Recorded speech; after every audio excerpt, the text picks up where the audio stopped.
Hi, everyone. Good afternoon. How is everybody today? Hi, Annie Lou. Hi, BC. Hi, in the bushes. Good morning. Good morning. Give me one second. Let me switch over to my microphone instead of my headset. How is everybody? Hi, Crystal. Hi, Kim. I hope everybody is having a great summer so far. Hi, Roberta. Um, we have a busy day ahead of us, and so I want to come live for a little bit here and talk to you guys about these documents. I know we are going to go through all of these documents at some point. We're going to go through a bit of them today. There is 896 pages. I in no way plan to read all 896 pages today. Just impossible. Not just because of the vast large amount of details in them, but also because some of the content is explicit. I did put up a content warning because of the explicit content included in these documents. I do not in any way, shape, or form recommend that you have any young people listening to the details. So this is going to be about Maddie today and about these documents. Obviously, I want to talk about a lot about what Jenn Soto knows. I am shocked that she has not yet been arrested. I am I don't know if she is in a mental health hospital. I don't know what her current situation is. But the fact that police have not charged her with something at this point, honestly, is disappointing. I think that she packaged Maddie with a bow and sent her off to the devil every single night, and it's just disturbing and disgusting. If you have a child and you have a boyfriend or a lover or whatever, please don't send your teenage daughters to go sleep with your boyfriend, whether it's supposed to be platonic or not, and it's not appropriate. Just in case anybody was questioning if they're 8, 9, 10, 11, 12, 13-year-old girls should be sleeping with their boyfriends. The answer is no. I'm not sure why Jenn thought that it was appropriate. I'm not sure what her thought process was. I'm not sure if she knew from the beginning that that was Stefan's plans, but the answer is no. It's not appropriate. It's not okay. It should not be happening. Hi, Esther. Good morning, Karen. So before we get too far into the documents, though, I do want to remind you guys that I do have merch. It will be going through Libby Creations. Libby Creations, this is one of our sleuth family members, and she is running her own store now. She has a lot of different items, but some of the stuff that she is going to be selling is going to be Sleuth Mom mugs, t-shirts, and things like that. She has these different types of designs. This is for like if you want to put it on a dark colored t-shirt, for example. None of these profits come to me. It does go to her. This is just something to support a sleuth family member. And so if you're interested, look, this one's funny. It says the difference between coffee and your opinion is that I asked for coffee. But she has some different items on here. She's just kicking off her Shopify.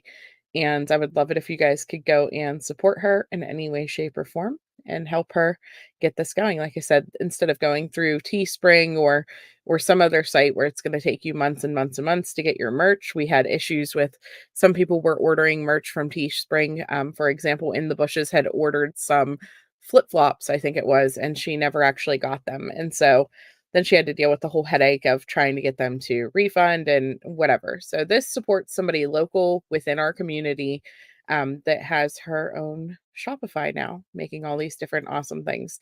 So, like I said, some of this is her own, like different designs and things like that, and then just a couple Sleuth Mom support things. So, her link will be dropping periodically throughout this video, but also let me drop it here so that you guys can go check it out if you're interested.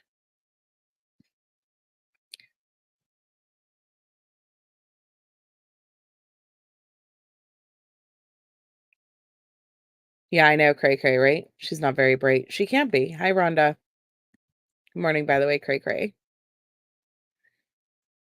Hi, my pal Sal. So, the documents, all 896 pages. This around a little bit. Wait, one second here. We can zoom it in a little bit.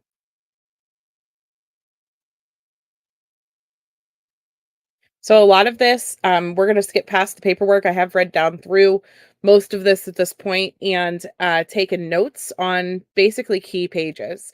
That way we can speed through this a little bit, not to miss the important parts. Not that all of it isn't important, but you get what I'm saying, so that we can catch the highlights and the lowlights through this. And really for the first 10 to 12 pages, it's a lot of the actual paperwork that you can see that they signed, different information, different people that they spoke to, their information that they took, things like that. Now, these documents are heavily redacted, as you would think that they would be, because it does contain the details of the SA of a minor who was later found deceased, which is Madeline Soto.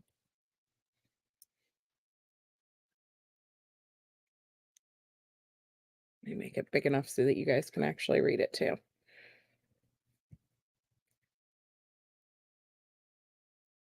So it kind of starts out with these supplemental details where Officer Johnson is responding to the scene, and he goes on March 1st and responds to uh, Hickory Tree Road. This is whenever they started to find Maddie, but we're really going to skip down to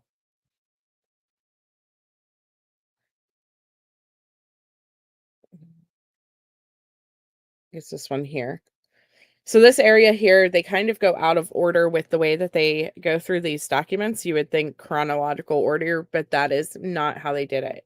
They do start with the details about how Maddie is found, how they actually located her, and thank God for the individual that contacted police, called in the tip, and let them know where they had seen Stefan pulled over, because that without that tip, they may not have found her as quickly as they did. Hi, KK.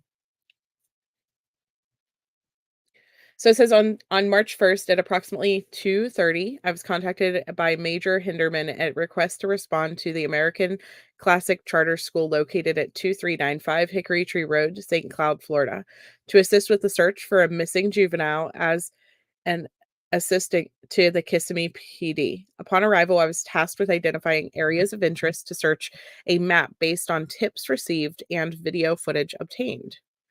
At approximately 4 o'clock, I was contacted by a Lieutenant Yeager who advised he was sending a male in a white truck to the command post to give me information regarding a possible area of interest.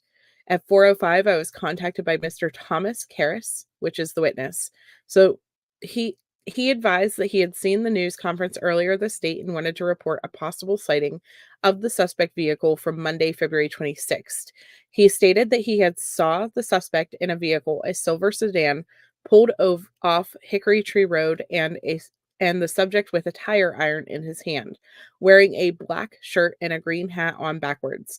Standing near the vehicle, he had made eye contact with the subject. He stated he was not exactly sure of the time, but it was around 1:20 in the afternoon. So this guy, seen the press conference, seen the coverage about this case, and seen the suspect's vehicle be listed, and was able to call police and tell them the area of interest. Up until this point, police did not know where to search. So this guy is seriously a key witness in making sure that she was found in a timely manner. Um, I'm just thankful for people like that who come forward with these tips in cases like that and don't think, "Oh, well, it was probably nothing," right? Because without people coming forward in these cases, who knows how long it would have taken to locate her. So he asked Mr. Karras if he would mind stepping out of his vehicle and showing me a map of the exact location. Using my agency issue laptop, I pulled up a satellite view of Hickory Tree Road around Albrighton, and Mr. Karras navigated the map to the location he saw the subject at on Monday, February 26th. The latitude and longitude of the location he pointed out were noted, and Mr. Karras shared via live drop to my work cell phone photos he had took of the spot that day, March 1st, for reference. These photos were later emailed to the Kissimmee PD. The location was provided by Mr. Karras and was passed along to Sergeant Swan, Captain, and Major Hinderman as a point of interest at the command post. I was also contacted by the detective while on the scene at the command post. He advised that he had collected video from 485 Mawali Trail, St. Cloud, and asked if I could have it reviewed for a sighting of the vehicle. I watched 3 time frames he provided and found a possible match to the suspect vehicle traveling north on Hickory Tree Road, and one of the clips attached to the email with a time frame and the clip containing the vehicle was forwarded to the Kissimmee PD. I advised Kissimmee PD that I didn't watch further, but there was additional video should they want to reach out to the resident at that address. This concludes my involvement in this case. So we will likely, during the court proceedings, hear from this guy, see this video, and hear from this witness. So that's something to keep in mind because, we do follow cases all the way to trial. So, Coder G, how are you today? How's it going? One second, my husband texted me. One second. Okay. So this one is from another officer who went to the house mentioned above and got the video basically. And it was his property. I'm sorry. They go to the property mentioned above and they go to search the actual property. So this is written by Sergeant Swan. It says on March 1st, this agency received information that a possible suspect involved in a missing person case was in Usk. I don't know how to say that. The suspect was seen by a witness in the area of 5670 Hickory Tree Road, St. Cloud, Florida, changing a tire. The witness pointed to the area on the map where he saw the vehicle parked off the side of the road. The captain and I arrived in the area above at approximately 4:28. I noticed locked gates on the east and west side of the road. Knowing the area and the property owner, I called the property owner, Hardy. Hardy advised he was 2 minutes away. He arrived at 4:30. Hardy advised we had full permission to enter his property, and he unlocked both the east and the west gates. He explained how to lock the gates back once we were done. He returned to work. Later, after providing consent, Hardy signed a consent to search his properties and completed a sworn written statement. So the captain and I entered the property on the west side of the Hickory Tree Road. We walked to the north for a few minutes near round hay bales covered in plastic. Then we went to the left south side of the gate where there is a long line of tall bamboo trees. The captain noticed just a few feet into the bamboo tree line what appeared to be blue jeans. As we got closer, we noticed what appeared to be a body. The top half of the body was covered by a green colored hooded sweatshirt, and the bottom half was covered with blue jeans. The body was laying on the left side in somewhat of a fetal position. It appeared that it was covered by pieces of hay or dry grass. Based on my training and experience, it was apparent that this was a human body. I did not see any signs of life, and I could clearly see flies covering the body. The captain and I walked out of the gate and used crime scene tape to secure the scene. Deputy Chris Johnson responded to assist and a crime scene log was started. Kissimmee Police Department responded to the scene along with forensics and the investigation was turned over to them. So, and then that's kind of where they end the details of how she was found for quite a bit of the pages. And then they skip down to more details. Right. Mom said she had on black shorts. So this is something that a lot of people are noticing, right? Mom tells two different stories. She says black shorts, and then she also told police that she had seen her getting ready that morning. Now, I don't know if she was deliberately telling wrong details, if she was deliberately saying that she was wearing shorts instead of jeans, or was she remembering a different morning? I mean, is it possible that she was having false memories of the time frames and her getting ready and different things like that? I just don't see how, because it just all had happened earlier that day. But unfortunately, we're in this situation where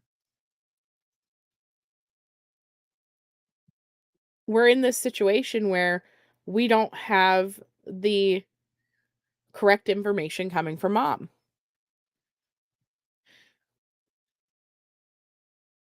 You think blue jeans, but they are black. No, so she was wearing blue jeans. You don't think she's seen her. Right. Do you think she deliberately told lies to the police whenever they first arrived? And that's something that we're actually getting ready to talk about. So the next time that we see like an actual police report, um, that's like a written statement like that, we go through all these different documents that are just paperwork about the chains of custody, about the different evidence from the scenes and things like that, right? The medical examiner notes, the property notes, and all the things. And then we get down here to this. Now, this is the area where Jenn Soto tells her original story to police. And in her original story, she had seen Maddie getting ready for school that day. And so we're going to go down through this one because this is where things start to get bad, for Jenn Soto, in my opinion. I, as a mom, I could see not knowing certain details of your child's life. As a mom, I could see being out of touch just a little bit because teenagers can be secretive. They know how to hide things. They go to school X amount of hours a day. You're only seeing them for so many hours a day between your work schedule. I can understand a lot of that, right? What I can't understand is being completely, blatantly unaware of what your child was wearing the last time you seen her, or when the actual time was that you seen her. I mean, unless mom is I don't know. Let's read through it. Let's read through it, and I wanna see what you guys think because she literally tells two different stories, to the police, two different time frames and things like that, and here's the reality of the situation. At 7:30, Maddie was already deceased in the car with Stefan. Already deceased in the car. She goes on to tell police that she seen her between 8:25 and 8:40. Or no, I'm sorry, at 8 AM. And at approximately 8:30, she left with Stefan. Then in the next report that we'll read, she tells police that she never actually seen Maddie. She could just hear them in the kitchen.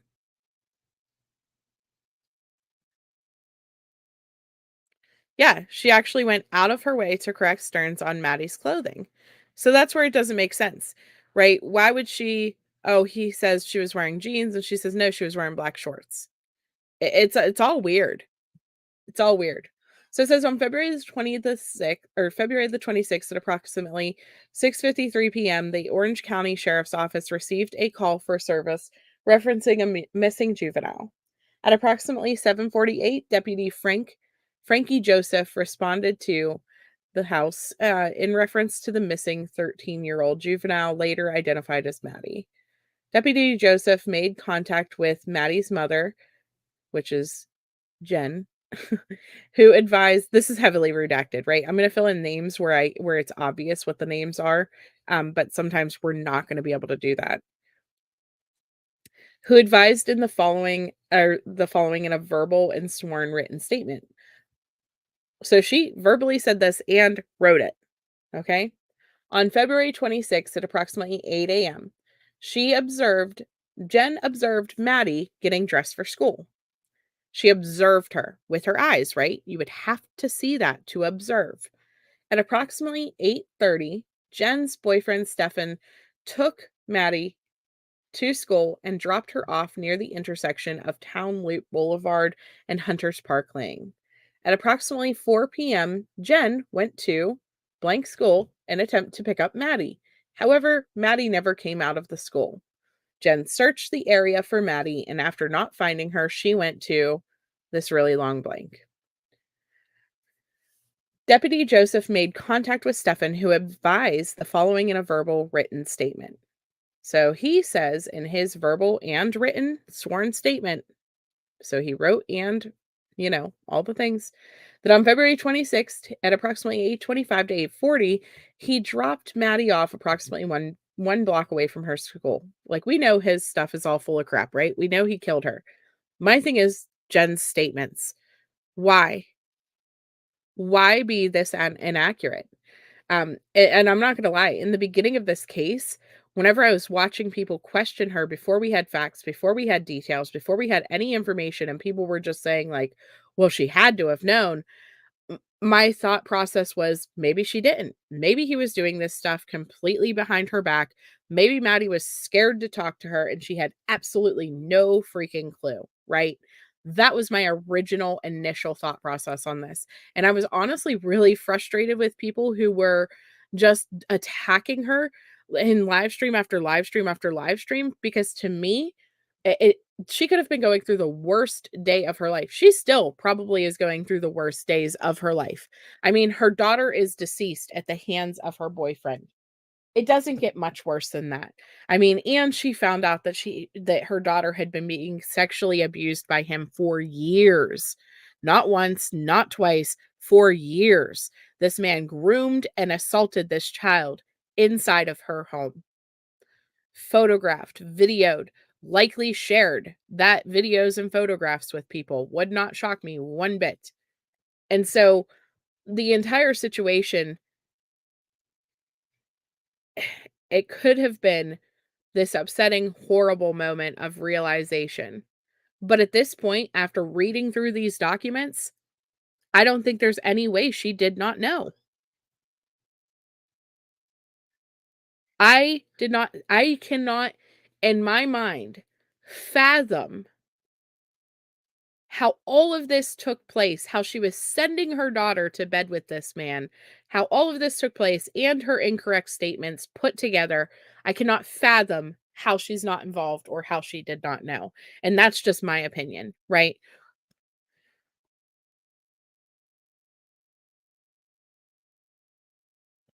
So let me get back to this though.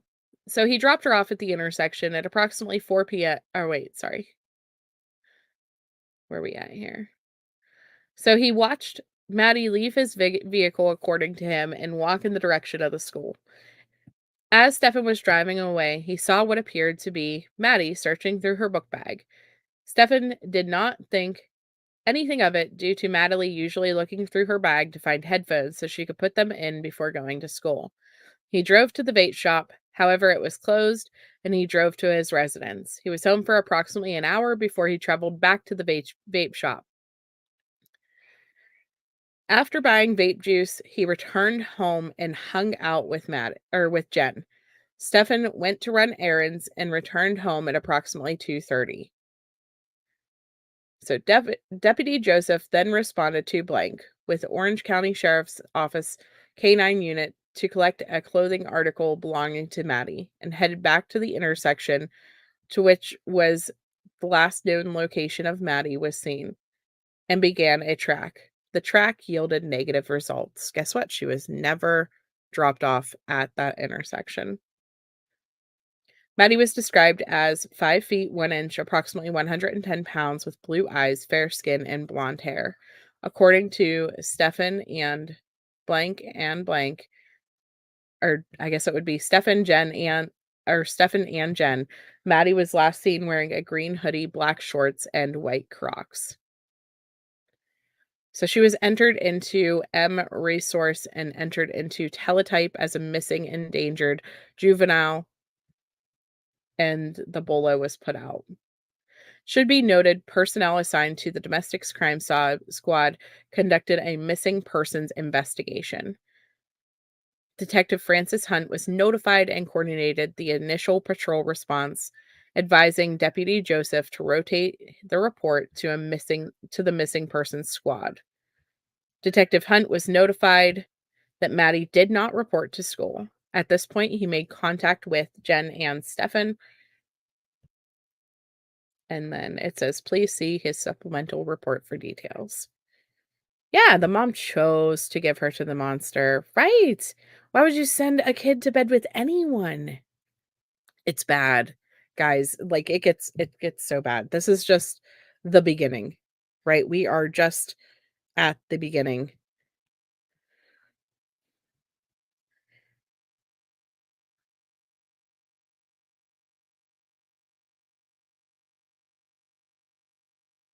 So this next page here,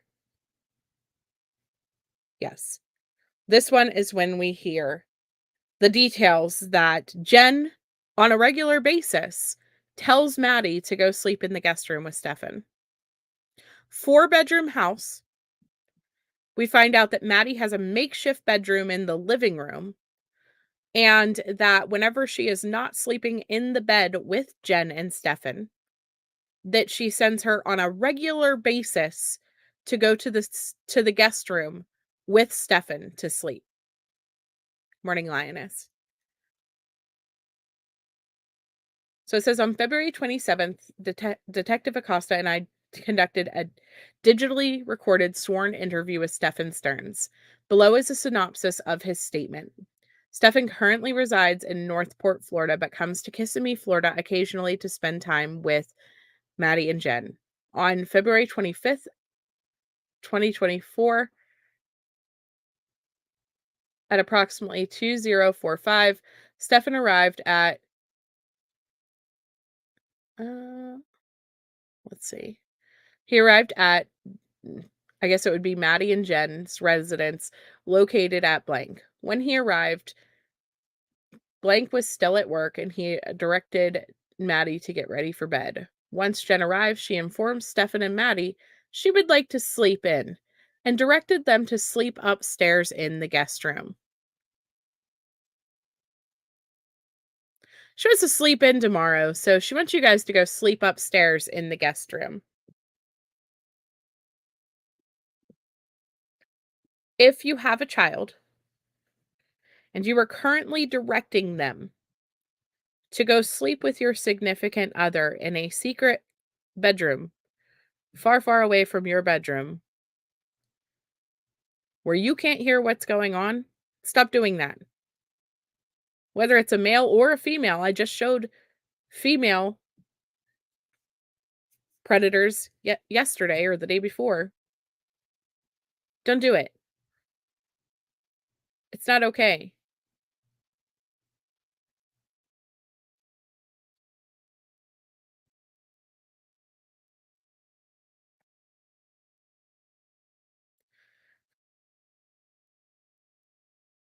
The following morning, Stefan and Maddie woke up at approximately 7 to 7:15 to get an early start, quote unquote, so that they could purchase food from McDonald's before school. Maddie and he left the residence between 7:30 and 7:45 and headed towards the McDonald's location, located at 14001 Town Loop Boulevard, Orlando, Florida. On the way to McDonald's, Maddie slept the entire time. And once in the area, Stefan asked her if she still wanted McDonald's, to which she stated she did not.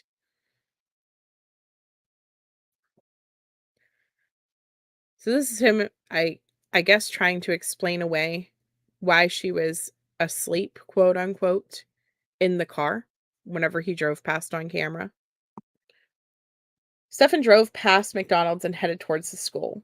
Stefan dropped Maddie off on the right side of the road near the community south of State Road 417, overpass between 820 and 840. According to Stefan, Maddie was going through a phase, which led her to be embarrassed of his vehicle and did not like to get dropped off at the school in it. Maddie then informed Stefan that she was going to hang out with her friends, and Stefan did not question it since it was not unusual for kids to hang out before school. Stefan let Maddie out of the vehicle and told her to have a good day, love you, to which she replied, thanks, love you too. Stefan turned around and watched in the rearview mirror as Maddie rummaged through her backpack and she walked in the direction of the school. He assumed she was looking for her headphones, but later realized that she had forgotten her phone. Stefan continued to observe Maddie walk towards the direction of the school. At this point, the detective showed Stefan a map of the area where he alleged he had dropped Maddie off for school. According to Stefan, he dropped her off on the sidewalk at the intersection of Lilac Cove Lane and Town Loop Boulevard. He stated this was maybe the fifth or sixth time he had dropped her off, and it was common for her to ask to be dropped off near the school. According to Stefan, Maddie enjoyed the cold weather at the time he dropped her off, and she was wearing her hoodie.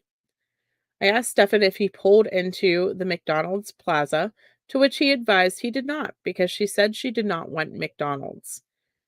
I then asked if at any point he made a U-turn, and he said that he made a U-turn at the church parking lot to try to sell her on McDonald's one more time because he still was hungry.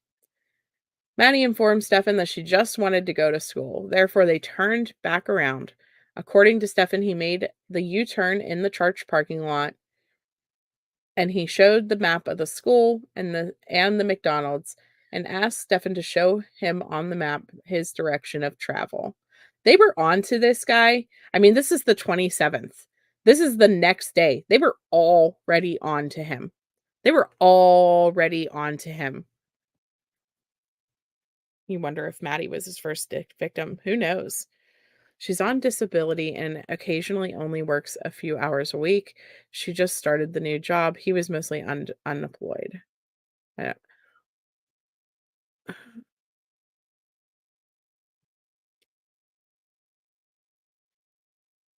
Yeah, that's sad, lioness. You know this stuff happens, but you can't believe this is real life. Why? I know. I know. So he then tried to claim he was bad at reading maps and believed that they came across Town Loop Boulevard. He then stated when he drives to the school, he usually takes John Park Highway and makes a left when he sees the McDonald's on the same road the school is on.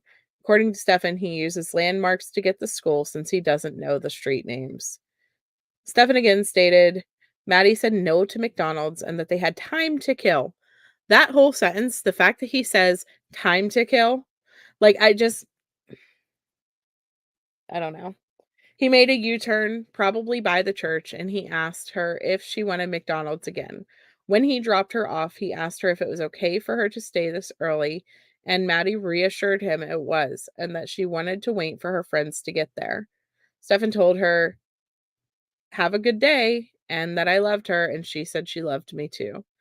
And he turned around to leave and could see Maddie in his rearview mirror walking towards the direction of the school as she rummaged through her backpack. After leaving the area of Maddie's school, Stefan went to the local vape shop because he needed more vape juice. The vape shop was not open yet, therefore he went back to his residence at approximately 10 a.m. He hung out with Jenn for a little while. Approximately an hour later, he went back to the vape shop. At this time, the vape shop was open and he was able to purchase the item he needed. At around 11, Stefan went back to his residence and hung out with Jenn again. I asked Stefan if Jenn was home. The first time he returned, he stated, yes, I think so. Then he stated he was not sure because she had a blood appointment at some point during the day and apologized, stating, sorry, everything's a blur. Stefan then stated he believed she was home because she was trying to sleep in as much as she could because she was messed up with her work schedule.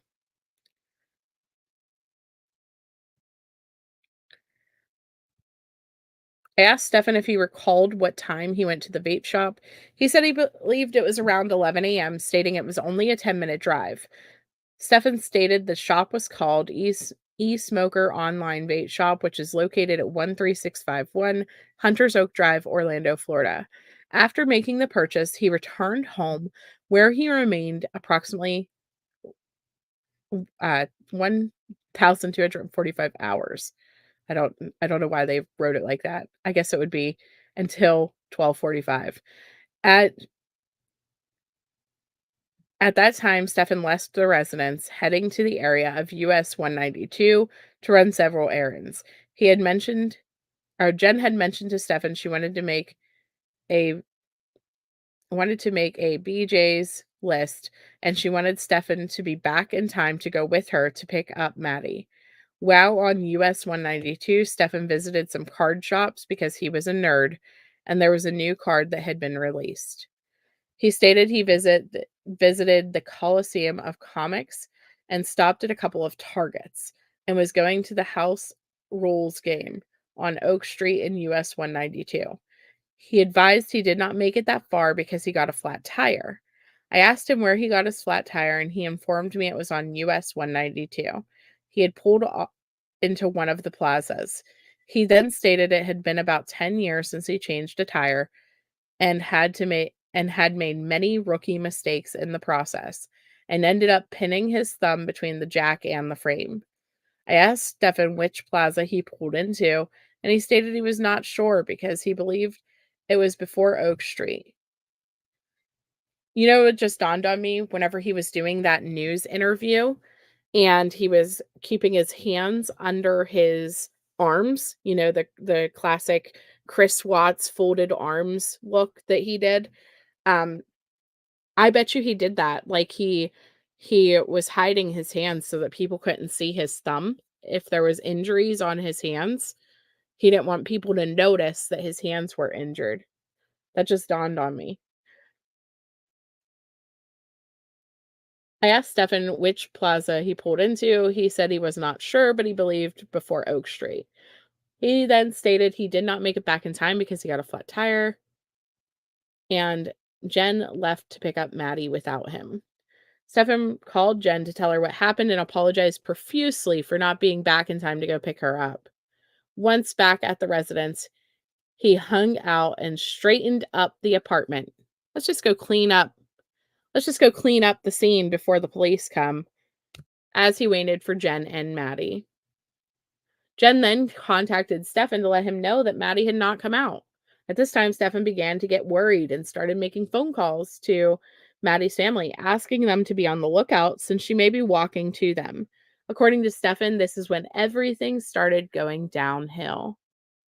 Yeah, bushes. He had hand injuries, multiple, right?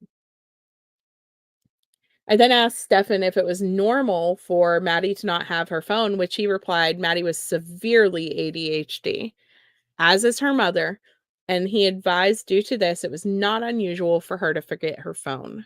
I asked Stefan if she was on medication for ADHD, and he stated she normally took her medication, but had not done so the week prior due to being at her grandparents' residence most of the week, resulting in Maddie being very spacey. Stefan then stated that Jenn's hours at work had changed, which is why he had driven up here to help. As Detective Acosta was reviewing the map, Stefan asked if he had messed up his streets again and reiterated that he was bad at streets in the Hunters Creek area. So, to me, if he could see that Jenn was spacey or ADHD and that she had a young daughter, I question if he deliberately targeted them since the beginning, knowing that Jenn was a desperate single mom with issues, and maybe he figured she wouldn't notice. And obviously she didn't. And if she did notice, ugh, just so disgusting. I informed Stefan that he mentioned he made a U-turn at the church to see if she wanted McDonald's again, to which he agreed. I asked Stefan if he had gone anywhere else since they had quote unquote time to kill. Hi, Fly Girl. To which he stated no. I asked Stefan if there was any reason why he would be back at the John Young Parkway. and he stated that when they tried to get McDonald's the second time, he would have made a left instead and looped around. I asked Stefan to show me on the map what he was referring to. He stated he was originally going north on John Young Parkway and turned left at McDonald's towards the school and made a U-turn located at Lilacs Cove Lane and Town Loop Boulevard. That he then went back to McDonald's, still with time to kill. She then again stated she did not want McDonald's, so he gave her a cheese Danish pastry he had from home. He headed north on John Young Parkway, turned eastbound at Town Center Boulevard, and made a right towards the school. I asked Stefan if he recalled what time he dropped her off, and he advised the estimated time was around 8:20 to 8:40. I asked Stefan if he had Google Maps application on his phone, and he advised that he did, but he was not mapping at the time. At this time, I asked Stefan if he would mind if I looked at his map, to which he stated he did not, unlocked his phone, and handed it to me. As I reviewed Stefan's Google Maps, Detective Acosta confirmed once again the route he took that morning. He informed Stefan that he had gone up John Young Parkway through Town Center Boulevard and made the right on Town Boulevard before he dropped her off under the underpass south of the church. He stated again, Maddie enjoyed the morning walks when the weather was cold and how she did not like to get dropped off in his car because it was an image thing. Stefan informed the detective that the bell usually rings around 9:15 and he had dropped her off that morning earlier than typical since they had made really good time. Good morning, Oceantide.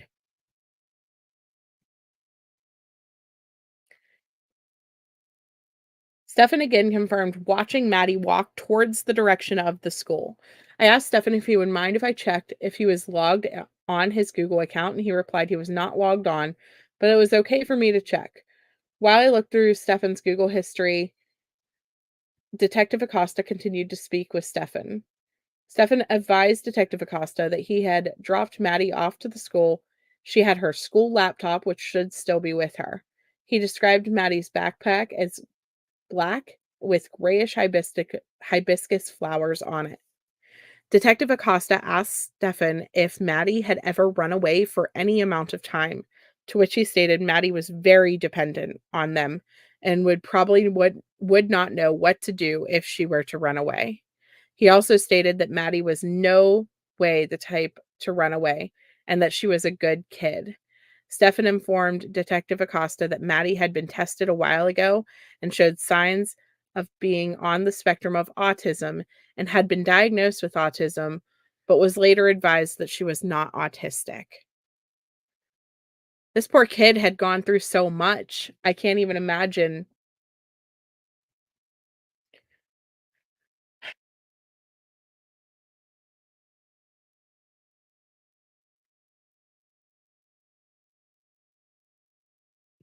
when he said she slept all the way to the school. Yep. He said she slept all the way to the school, yet mom said she went to bed early the night before. Well, also, he had all these conversations with her about McDonald's, right? They were conversing about going to McDonald's, not going to McDonald's. She's not hungry. She just wants to go hang out with her friends. All these things, but she's allegedly asleep, right? Did he forget? Did he forget that she was asleep? I agree, Gray Gray. Probably PTSD, not autism. I agree.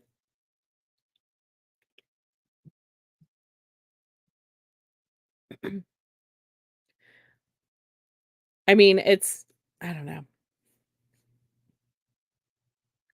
I confirmed with Stefan that he used Google Maps for directions, to which he stated, yes, go places, search addresses, look at store hours, write reviews. It's a pretty new phone, though. As I looked through Stefan's Google Maps account, I noticed he did not have recorded travel on the account consistent with the driving that he informed us that he had done on February 26th and February 27th. I asked Stefan when he had returned to the area to assist, and he stated it was on February 25th at approximately 20:30, just in time to make sure she was doing all of her nightly routines. As they waited for Jenn to get home, I asked Stefan where he and Jenn looked for Maddie. He said they stayed local. I asked Stefan if they drove anywhere, to which he stated he believed that they had not and that Maddie's family was driving around. Stefan stated he did not recall driving anywhere the night of February 26th and that he was socked out on Ativan at that point because he was erect and that he was on so many tranquilizers. Stefan stated that he had not needed to take Ativan in a while, but that he had been having panic attacks and had been crying and took it to get sleep that night. So we were talking about the presence of the parents during the first interviews of Jenn and Stefan, and it makes me question, were they both on Ativan at that point? I mean, taking Ativan, taking a tranquilizer, it really does not shock me. If you're somebody who struggles with anxiety in a situation like this, that would make sense to me. Obviously, he is freaking out and needed Ativan, and was a nervous wreck because he was waiting for the ball to drop, right? He was waiting for the police to throw the cuffs on him. He knew that he had done this, and he had that guilty conscience. And then it leaves you to question if Jenn had also taken some type of medication. Was it because of her guilty conscience, or was it because of the genuine fear that a parent has whenever their child goes missing? It's just something to think about. It does make you wonder. Yep. Yeah, she was definitely on something, which we figured she would be. I mean, I would be on something. If my kid goes missing, I would totally have to take something. I would have to. I would be a nervous freaking wreck. I'd be so paranoid about what could possibly be happening to my baby, especially since I cover true crime. I think that fear would be so much, it would be so real, all the different possibilities, because we cover these cases and we watch them and we follow them and we know all of the horrible things that can happen to these children. So yeah, I would definitely be freaking out. So, Detective Acosta informed Stefan that we were trying to establish a timeline of events. And at that point, Stefan interrupted and stated he was trying his best, but he was not a morning person. He was giving his best guess. Detective Acosta then stated we know he drove north on John Young Parkway and that he had made a left at the McDonald's, which Stefan agreed, and that he had mentioned that he had dropped her off at 8:20 and 8:40. Detective Acosta asked Stefan what time he believed he made the first left at McDonald's. He stated it was probably around 8 or quarter after 8. Detective Acosta showed Stefan on the map the direction he stated he traveled, which he again confirmed. Detective Acosta pointed out to Stefan that the direction he continued to mention he had traveled was northbound on John Young Parkway. He then asked Stefan why his vehicle was seen traveling southbound in the direction of Kissimmee. Stefan stated he was sorry and that he had forgotten his gate clicker and had driven back to the residence. He advised he went through the front gate and had to use his parking pass to grab his clicker, and that he provided the wrong times because he was not a morning person. So here he is backtracking his story now. You know what I mean? Gotta add those extra details in there because now they caught you.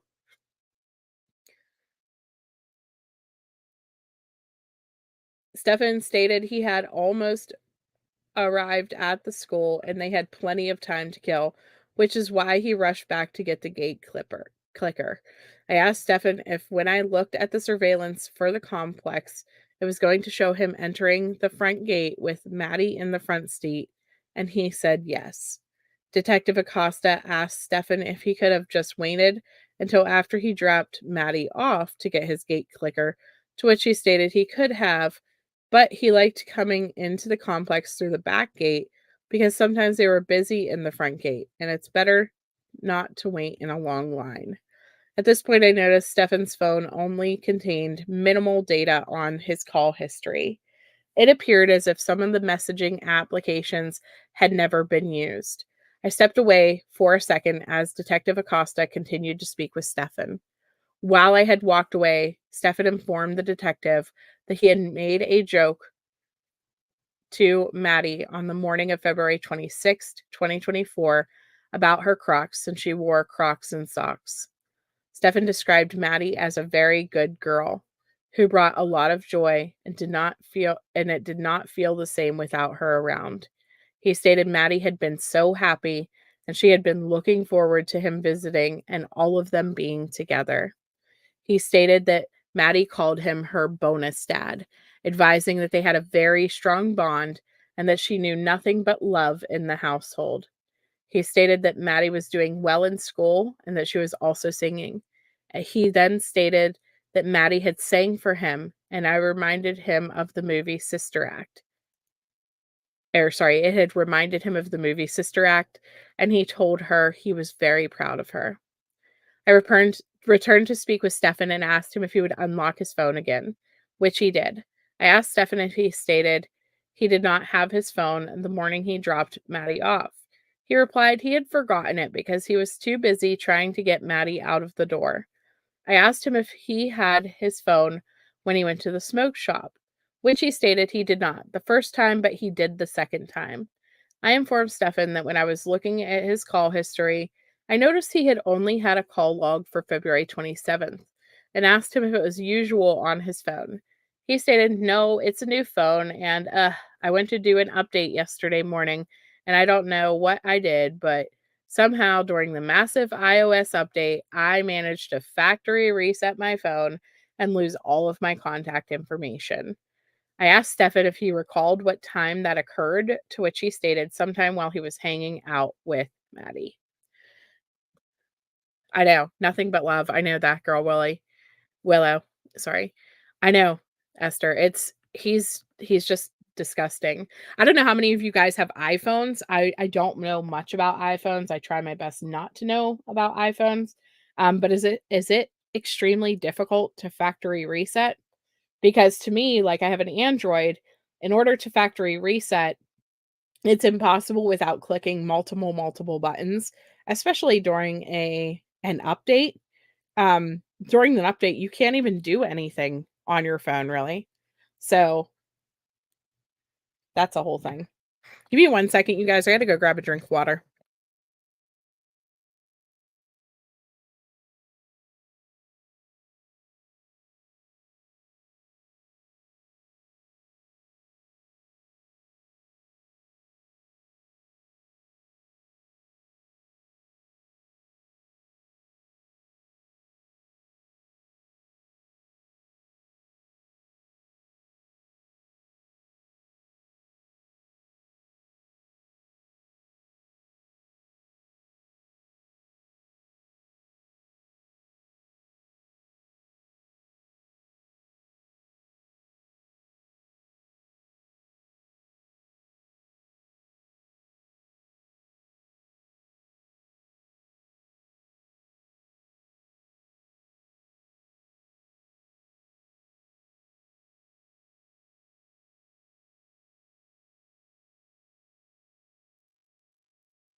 So, Ocean Tide, do you have a iPhone? You're saying it's not hard to reset, and It's Never a Mannequin is saying you definitely can't accidentally factory reset it. It asks you so many times.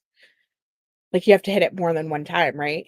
Because it pops up the warnings like, "Oh, this device is going to you'll lose all of your information, blah, blah, blah," right? That's how Androids are. They tell you, like, 4 different times.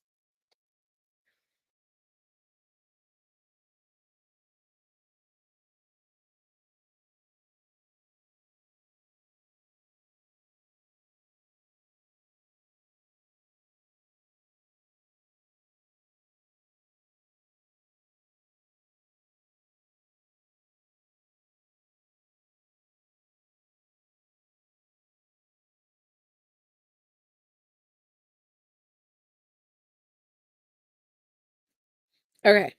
So then they informed Stefan that they were going to keep his phone. They told him to stay out of his vehicle, and he swore that everything was true. So it says at approximately 8:38, the K9 responded to the area. They were doing a track and it yielded negative results. I know, right? He thought police wouldn't get his history. I mean, they would have figured it out regardless of if he told them or not.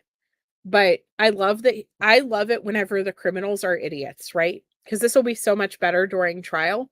It'll help things go so much smoother, and it'll get justice for Maddie that much quicker. The fact that he's an idiot. So at this time, Detective Acosta and I responded to the front entrance of the complex and made contact with security in reference to the video surveillance. We reviewed the surveillance showing both the front and the rear entrance of the complex and exited onto Dreyer Boulevard. In the surveillance footage, I observed a male wearing a red shirt leaving the complex in a 2010 silver Lincoln MKZ through the rear gate at 7:50, with a female wearing a green sweater in the front seat. This person appeared to be sitting upright with her head slumped over her left side. At 8:19, I observed a male wearing a red shirt entering the complex through the front gate, near North Hooligan Boulevard in the silver Lincoln, with someone in the front seat wearing a green sweater and again slumped over. At 8:31, the male wearing the red shirt left the complex through the front gate with a female in the front passenger seat, completely slumped over to the left. So she had been slumped over since the first time that they left. This is why police believe that she was deceased from the beginning, unfortunately.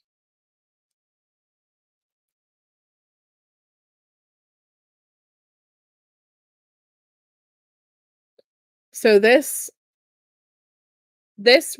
document here, they start talking to Jenn Soto again. And when they talk to Jenn Soto this time, she informs them that she didn't see Maddie. So this is a direct contradiction to what she initially had told police. Now we can look at that in a couple different ways. Did she lie in the beginning because she was just telling them the story that Stefan had told her, and that Stefan was like, you have to lie for me, or you have to say that you saw her, otherwise they're going to think that I did something, right? Was it one of those situations where he convinced her to lie for him so that she could inadvertently protect him without her realizing that it was because he was a bad guy, but just like protect me so that they don't make this investigation go the wrong direction type of thing? Or did she lie because she lied, right? What's the answer here? Because this story is completely different than the initial story. And it's infuriating because this happens, the next day. They have her at the police station interviewing her, conducting a recorded interview, and that led to a completely different story coming out.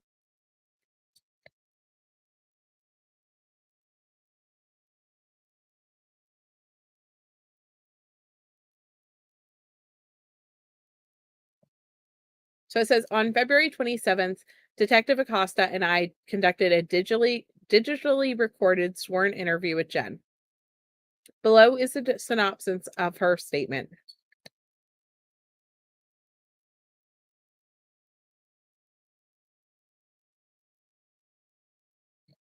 Actually, I wonder if this one was actually at the police department, because I feel like they would not have blocked out the police department. Wherever it is, though, it's a recorded interview, right?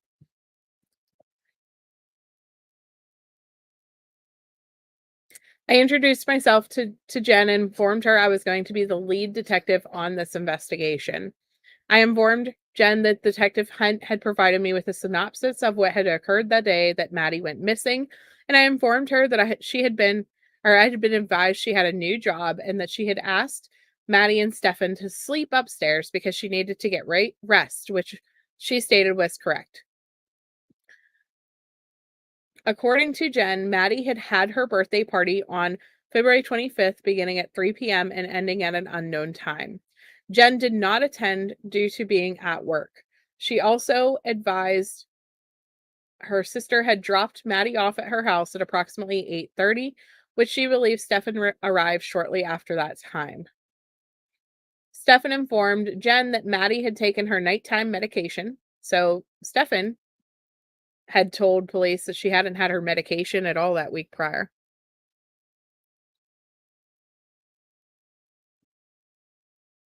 Yeah, you wonder how much Jenn actually knows. Does she was it he said Maddie had an accident and you need to cover for me, or did she know about the abuse? I don't know, Esther. I think that that's a question that a lot of us have, including the police.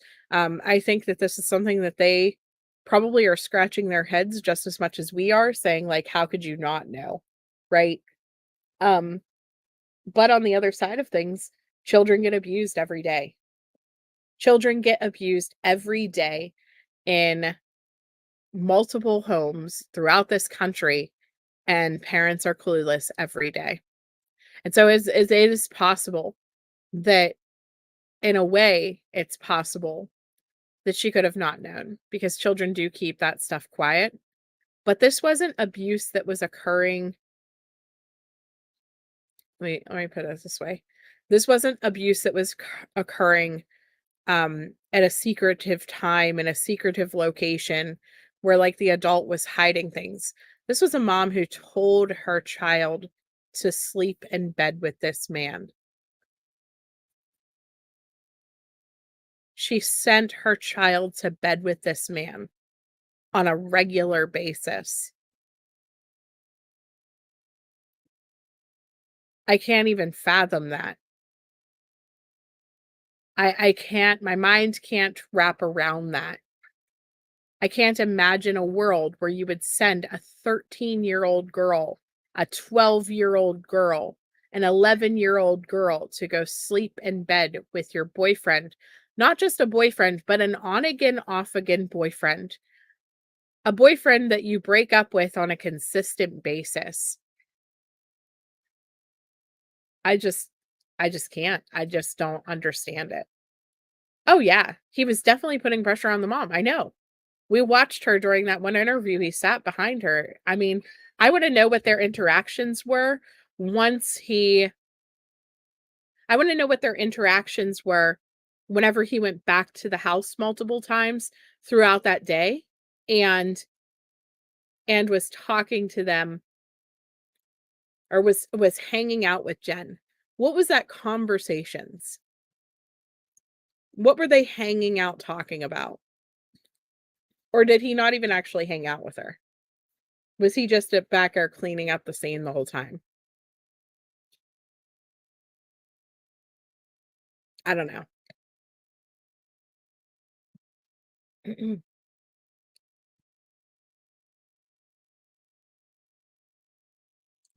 So she took her nighttime medication and she was getting ready for bed, which consisted of taking a shower. Jenn arrived at the house from work at approximately 10:30 and sent Maddie and Stefan to bed at approximately 11.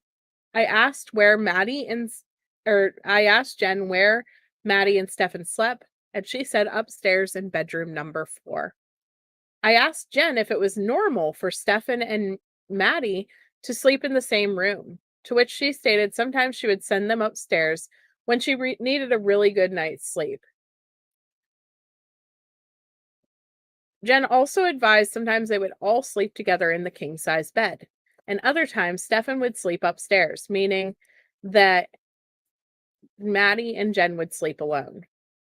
Jenn advised it usually depends on everyone's schedule the following day. I asked Jenn what time she had woken up on February 26th, to which she stated she believed it was sometime between 8 and 8:15 because Stefan had gone to the room and put the leash on the dog. Jenn got up to assist Stefan with placing the leash on the dog because she did not want him to pee on the bed. Jenn heard people in the kitchen, and as far as she knew, Maddie had gone downstairs to get ready for school. Jenn stated that Maddie had a makeshift room in the living room that had a television, a desk, a dresser, and a bed. but Maddie only used this room to hang out and would never sleep there. Why? If you have an extra spare bedroom, let's talk about this for a second. You have a 4-bedroom house. Why does your teenage daughter have a makeshift bedroom in the living room? Why does this child not have her own room? Why does she have a makeshift bedroom in the living room?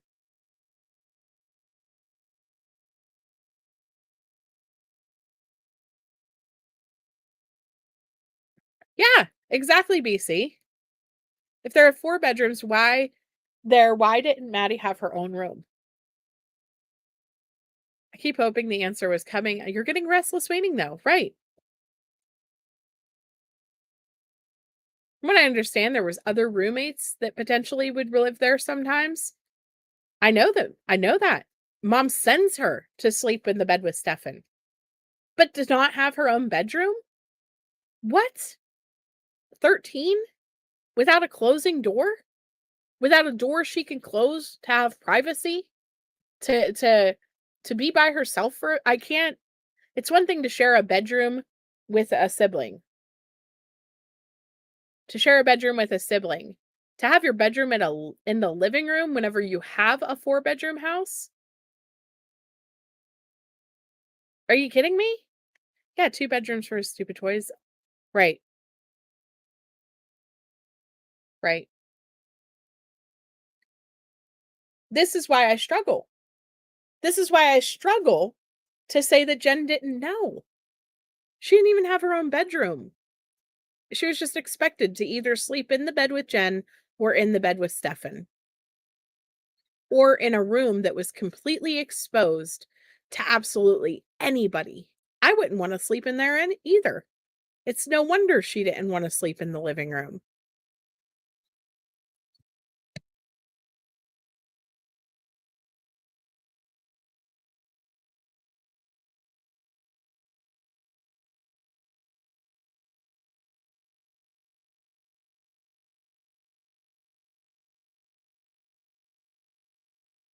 Yeah, a lady and her 15-year-old son lived there. Mhm. Yeah, they had other people who would live in this house with them to help pay rent and stuff like that. Okay, but why doesn't your daughter have a room? Why is she going to sleep in a spare room with a man instead of having her own bedroom?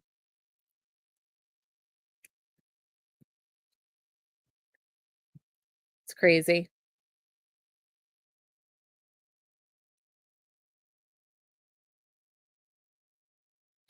So I asked Jenn if she visually observed Maddie on the morning of February 26th, to which she stated no.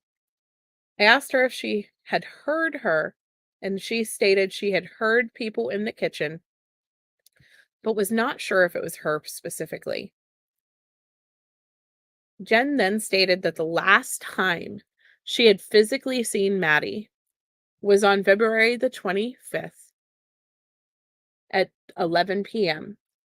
when she had sent her to bed. So, how's that possible? Because you told the police the day that you reported her missing that you had seen her that morning and she was wearing black shorts.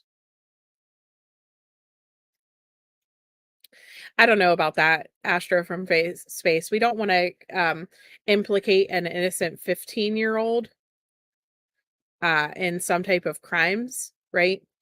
At this point though, I could see being a teenage girl being uncomfortable living in a public space because okay, you think about how apartment buildings work basically, where they have those shared living spaces. Have you ever seen those, like where they have like the separate bedrooms but then the shared living space? Essentially, it sounds like Jenn was operating this home as if it was one of those apartment style things where they have the separated bedrooms and then the shared living space. And then she put her daughter, Maddie, into the shared living space to live. There's no way. There's no way that I, as a child, would have wanted to sleep in the shared living space either. So I can understand why Maddie felt the need to sleep with Jenn or in one of these other bedrooms. But why in the heck are you sending her with Stefan? That fourth bedroom should have just been Maddie's bedroom, period. That should have just been where she was able to go.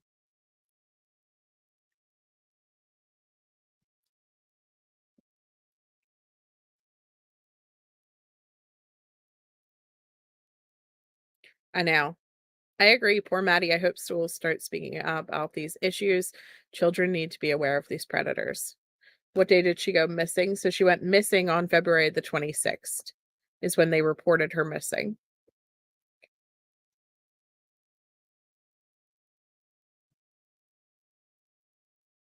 On February 26th, Maddie got out of bed Jenn got out of bed at approximately 9 and left the residence around 9:30 because she had a doctor's appointment scheduled for 10:15. So now she didn't even wake up until 9, or she got out of bed at 9. Meanwhile, according to her previous, she had gotten out of bed and had seen them around 8. Jenn returned home between 11 and 11:15 and believes Stefan was home at the time.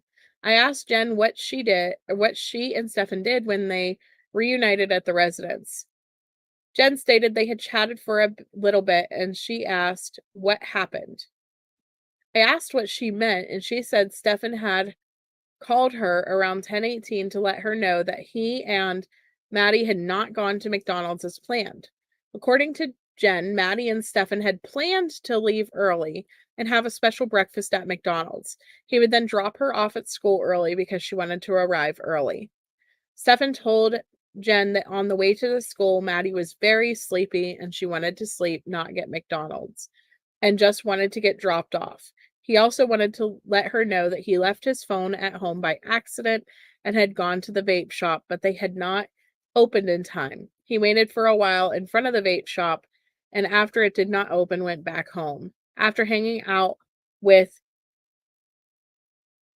Jenn for a while, Stefan left again to go to the vape shop to get what he needed. Jenn then asked if I wanted the name of the vape shop because she believed it might be helpful if I wanted to look at the surveillance. I then told Jenn I was advised at some point Stefan had gotten a flat tire and he was not able to go to the school with her. I asked Jenn to advise me how she became aware that Maddie was not at school. She stated that she normally left with her residence at approximately 2:30 and waited for about an hour to get or for her to get out before the bell rang. Jenn waited the entire time, and when the bell rang, she noticed that Maddie was not the first one to come out like she normally was. Jenn then realized that she was holding up the parent line at approximately 4:10 and drove away. She was not sure if Maddie knew she was going to pick her up, therefore she drove to blank workplace located at blank.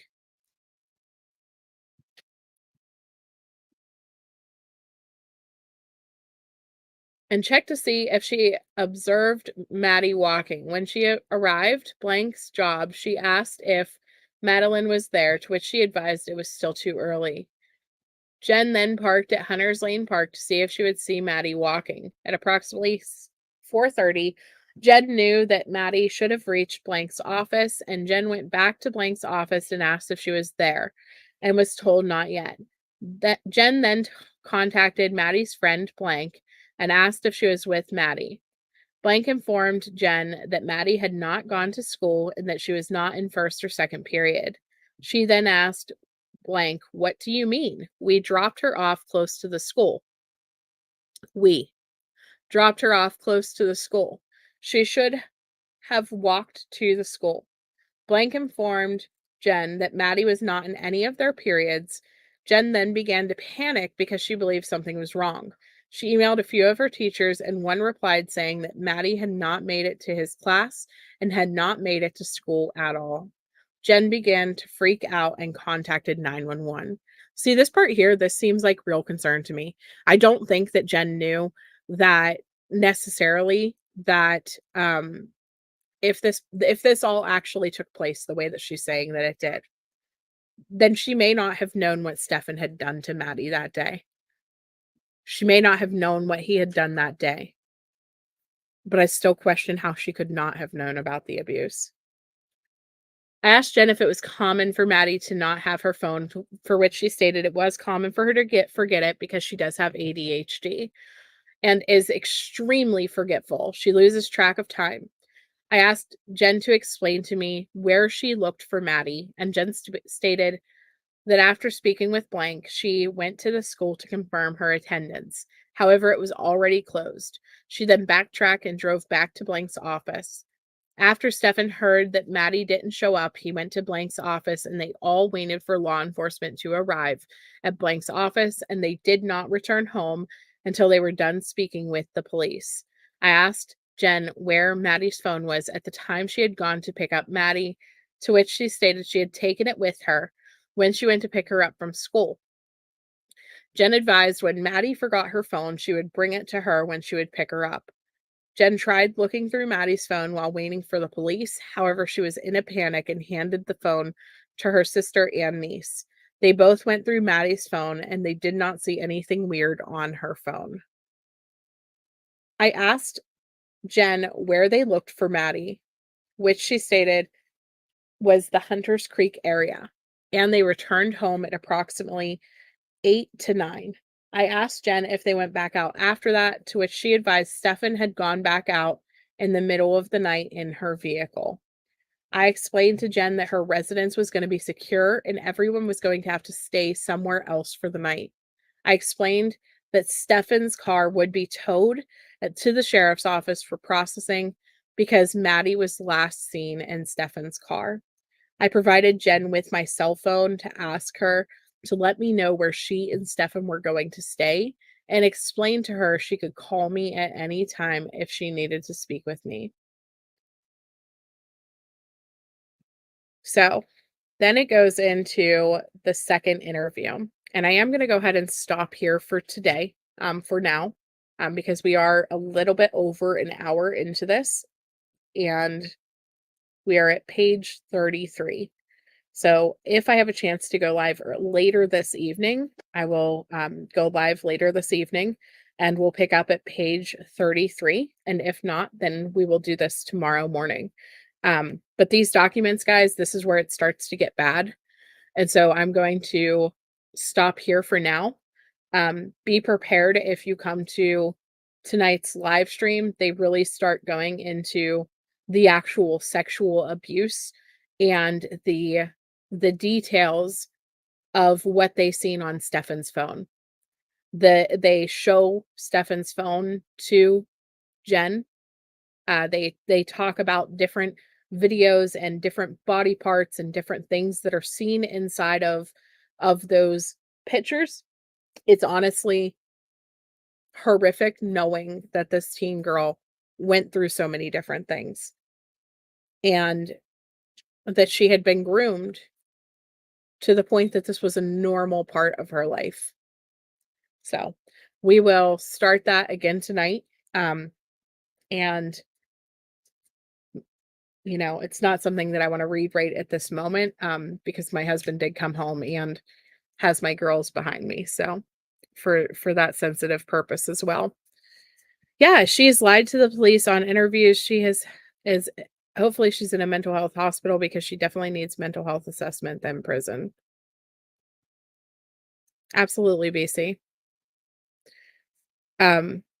It's just sad. The whole situation is just sad. So spend some time outside, guys. If you do, stay hydrated. I know it's supposed to be like a bajillion degrees absolutely everywhere today. So keep safe if you are in the areas that are expecting the tornadoes and things today.